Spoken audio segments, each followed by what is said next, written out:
It was a dark and stormy night. Who am I kidding? It's the Keys in September, so it was probably sunny, 85 to 90 degrees with about 95% humidity. It was September 2016, a Wednesday, out fishing my backyard spot over there by Geiger Key Shark Channel. High tide starting to lower, winds 10 to 15 out of the east. Heck, I could even show you. So I was finishing my spot over here in Shark Channel. I had just finished making a run, hitting all my different spots, checking them out, see what bait's around, any fish around. High tide starting to drop with it outgoing towards the Atlantic. So I didn't really feel there was much chance of catching anything. I just finished checking out this kind of hidden spot back here. Came back out, was figuring on what was going to be my best prospects. I was drifting down, kind of made my way to this little hole here where a lot of times the fish are hidden. Then I thought, oh, you know what? I mean, I'm definitely not going to catch anything if I'm not fishing. So I figured, I'm going to throw up in here. Okay, I didn't kind of check that spot out, so I didn't freak anything out. And I figured I'd put a lure right back in these corners over here. I know there's like snook, there's some tarpon, jack, sharks, kudas, pretty much snappers, pretty much everything, because there's this hidden channel that goes right through here. It's a deep little cut that goes back, so they're secluded in here, and a lot of times they'll pop in and out. So I figured I'd throw a lure right back in this corner here and just see what happens. So I went ahead and made the cast there. I cast with my right and then reeled with my right. So throw it out there. Then with my right hand, I wait until it's coming down. Then I use my right hand to close the bail on the spinning reel. And then I start cranking with my right hand.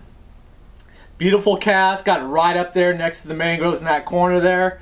I'd always kind of take a look down, because I want to watch the line to make sure I'm not going to end up getting any wind knots with too much slack, so I could bring the rod down or around to kind of take up the slack, so when I start the reeling it goes on the reel smooth with a little bit of tension. So I do that, and then I'm reeling. And then when you cast a lot, you fish a lot, especially if you're using the lures a lot, you know when you should start hitting tension. So after you do the cast, you start going through the slack, and then you know instantly, okay, this turn right here is when things are going to tension up, and then I need to start putting the right action on the rod tip to get the right action on the lure. So I'm in that mode there, I'm reeling, I hit that spot, and I start thinking instantly, I mean, quarter of a turn and I'm already like, oh no. And half turn, and I know, right then I know, but then I'm kidding myself. That micro millisecond there, I'm thinking, oh, maybe I got a fish and it's swimming towards me, or oh, there's more wind than I can kind of predict. But then by the time I hit a full turn and I'm looking at that line, and it's got that little bit of a bow to it because there's not really any pressure on the far rod, the lure side of it, to get it straightened up, and there's still just a little bit of slack in it because I'm reeling, but there's no tension to tighten it up after that one turn. And then that anger level goes up to about 50%, and you're like, you know, and I'm like, oh, but okay. And then you start reeling, and then at that point you're just kind of like, oh no, maybe there's a fish still swimming at me, so I'm gonna keep reeling, or some weird thing where it got twisted up so it's perfectly hydrodynamic coming towards me, and that's why I'm not feeling the tension, because the current is blowing the lure right towards me equally, and that's why it's gonna tighten up soon. And then that line just kind of gets caught in the wind, and it's just drifting there because there's nothing on the end, and you could see the braided line, and you can see the leader, and it's just nothing there. And then your anger level's like 99.7. Grab the end of it and you take a look, because you're like, well, maybe it was a stupid mistake, and then you're like 150% angry, or it is what you think it is.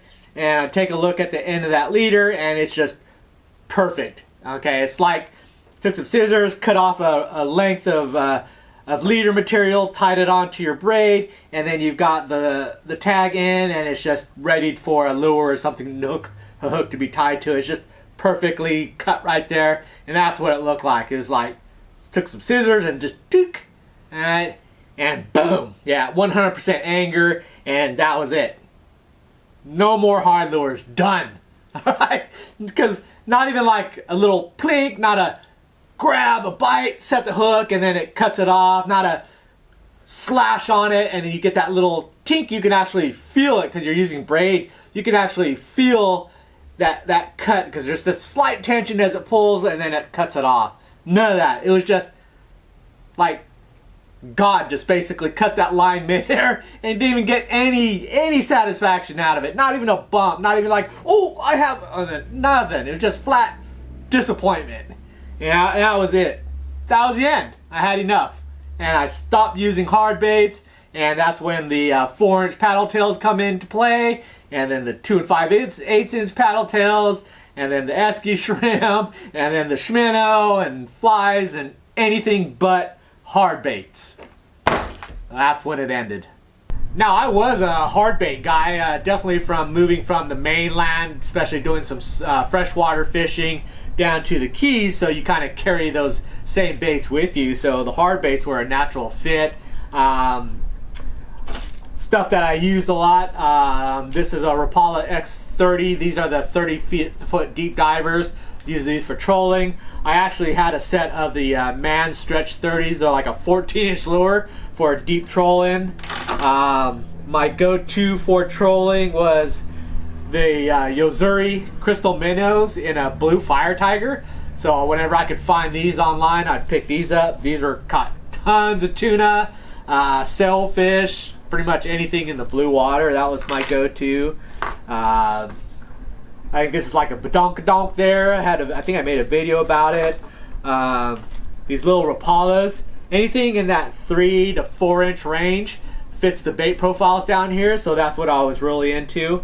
What kind of kicked this off was about 2 or 3 weeks ago. I was out fishing by the bridges, and then I ran into this guy just hanging from the mangroves there, and this is a nice little lure there. It's got that 4-inch profile. It's got that white belly with the dark back. That's kind of my color profile. It's got 3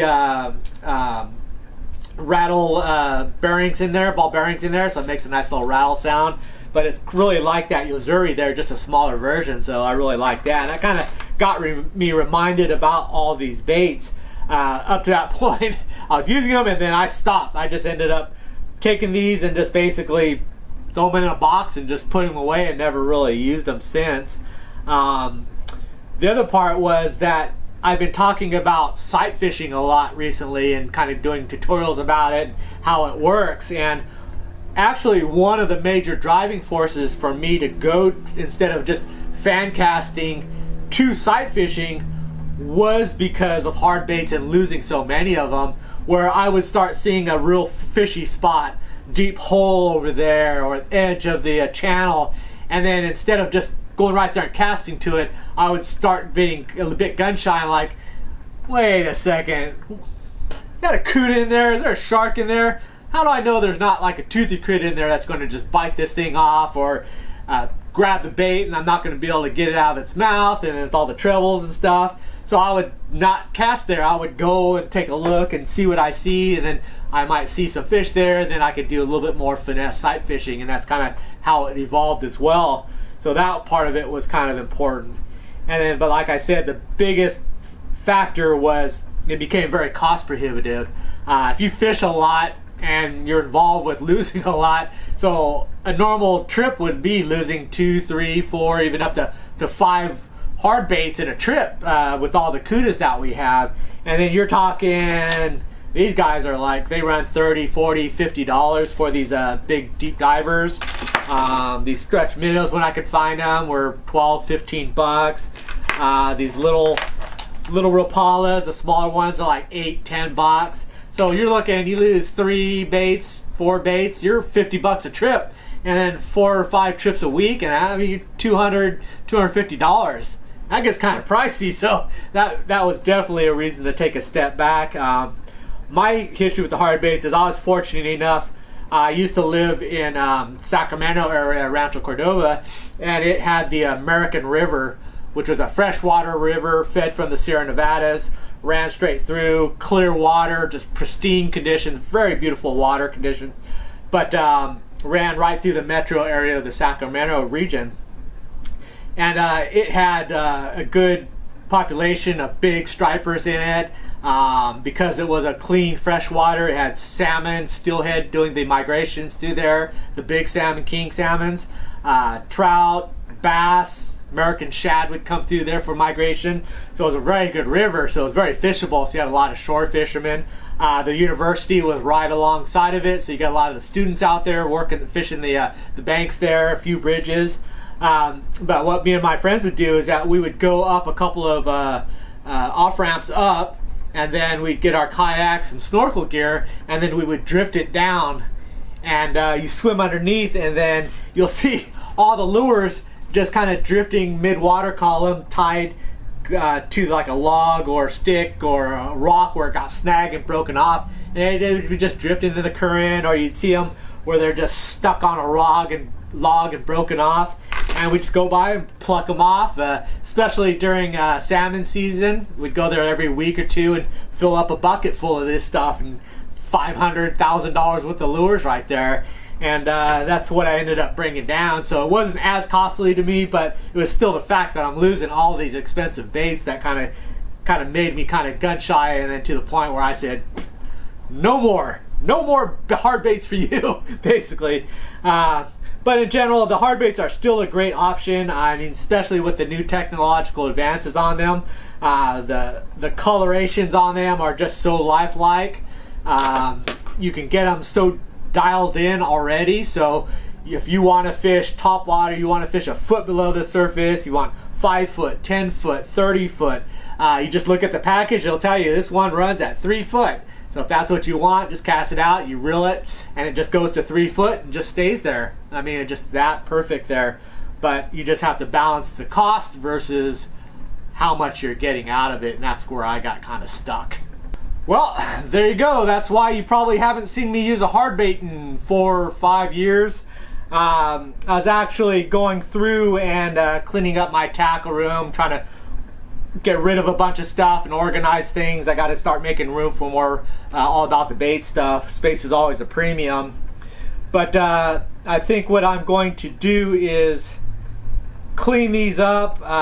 All the baits themselves are good. The hooks are kind of toast, so I'll dehook them and then end up boxing them up and putting them away. I really don't foresee using much of them. I'll probably still keep the deep divers. I'll still use those for trolling offshore, blue water stuff. Maybe if I go up to the Everglades, do a little bit of freshwater bass fishing, hit the cichlids and that kind of stuff, I'll use the hard baits there. But other than that, not too much use for it. But anyways, just kind of wanted to show you what I got, why you don't see them, and there you go. So anyways, thanks for watching, and I will see you next video. Bye.